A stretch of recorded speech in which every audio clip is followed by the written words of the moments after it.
کیا ایک قربانی ایک خاندان کی طرف سے کافی ہے؟ مثال کے طور پر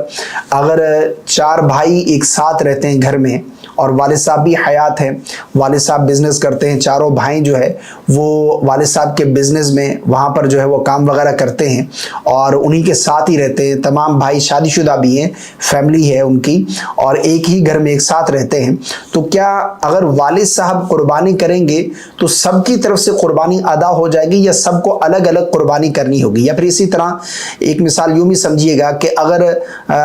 شوہر جو ہے وہ صاحب نصاب ہے اور بیوی بھی صاحب نصاب ہے، تو اگر شوہر قربانی کرے گا تو بیوی کی طرف سے بھی واجب ادا ہو جائے گا یا بیوی کو الگ سے قربانی کرنا ہوگی؟ کیونکہ بعض خواتین یہ مسئلہ نہیں جانتی اور صاحب نصاب ہونے کے باوجود بھی وہ قربانی نہیں کرتی، وہ یہ سمجھتے ہیں کہ بس شوہر نے کر دی تو ہمارے گھر کی طرف سے تو قربانی ہوگی، ہمارا واجب ادا ہو گیا۔ تو اس مسئلے کو سمجھنے کی ضرورت ہے۔ دیکھیں، جو صاحب نصاب ہے نا، صاحب نصاب کسے کہتے ہیں؟ جس کے پاس 7.5 تولے سونا ہو یا 52.5 تولے چاندی ہو یا پھر 52.5 تولے چاندی کی جو آج کی ڈیٹ میں ویلیو ہے، جو اس کی قیمت ہے، اتنا اس کے پاس کیش ہو، نقدی، یا پھر مال تجارت یعنی جو بزنس وہ کرتا ہے، مثال کے طور پر کوئی کپڑے کا بزنس کرتا ہے، اگر اس کی شاپ میں اتنا کپڑا موجود ہے جو 52.5 تولے چاندی کی قیمت بنتی ہے تو وہ مالک نصاب ہے۔ اسی طرح حاجت سے زائد جو مال ہے، مثال کے طور پر گھر کے اندر کچھ ایسی چیزیں ہیں جو سال بھر یوز ہی نہیں ہوتی، مثال کے طور پر کوئی 4-5 لیپ ٹاپ پڑے ہیں، 1-2 موبائل پڑے ہیں جو پورا سال یوز ہی نہیں ہوتے، یا پھر کسی عورت کے پاس اضافی کپڑے ہیں جو پورا سال وہ پہنتی ہی نہیں ہے، ٹھیک ہے نا، وہ رکھے ہوئے ہیں، یہ حاجت سے زائد جو ہے یہ مال ہے۔ اگر یہ تمام چیزیں ملا کر 52.5 تولے چاندی کی قیمت بنتی ہے تو ایسا شخص مالک نصاب ہے، اس کے اوپر قربانی کرنا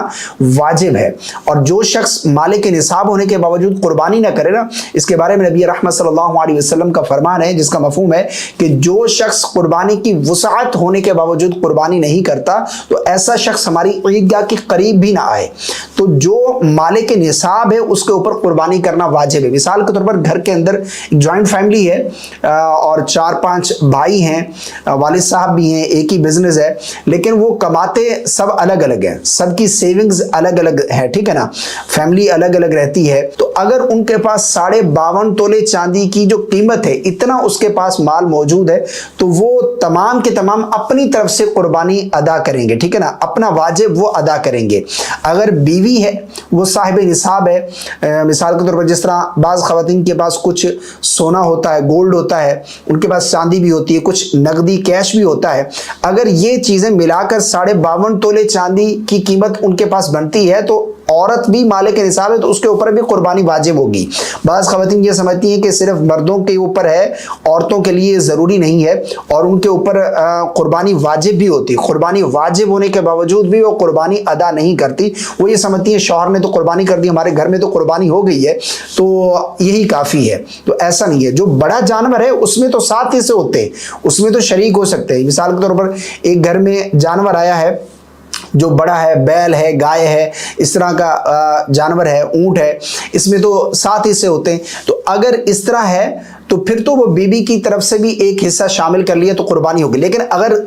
جانور چھوٹا ہے جس میں ایک حصہ ہوتا ہے، مثال کے طور پر بکرا ہے، بکری ہے، دمبا وغیرہ ہے، تو اس میں ایک حصہ ہوتا ہے، اگر ایک جانور ذبح کیا ہے تو بیوی کی طرف سے بھی قربانی نہیں ہوگی، ٹھیک ہے نا، وہ شوہر نے اپنا واجب ادا کیا ہے، جو اس کی بیوی کے اوپر قربانی واجب تھی وہ قربانی الگ کرے گی اپنی طرف سے، ٹھیک ہے نا۔ یعنی خلاصہ کلام یہ ہے کہ جو صاحب نصاب ہے اس کے اوپر قربانی واجب ہے اور وہ اپنا واجب ادا کرے گا، ٹھیک ہے نا۔ ایسا نہیں کہ ایک گھر میں ایک قربانی ہو گئی، ایک جانور یعنی ایک بکرا ذبح کر دیا تو باقی جو 4-5-6 لوگ صاحب نصاب ہیں ان کی طرف سے بھی قربانی ہو جائے گی، ایسا بالکل نہیں ہے۔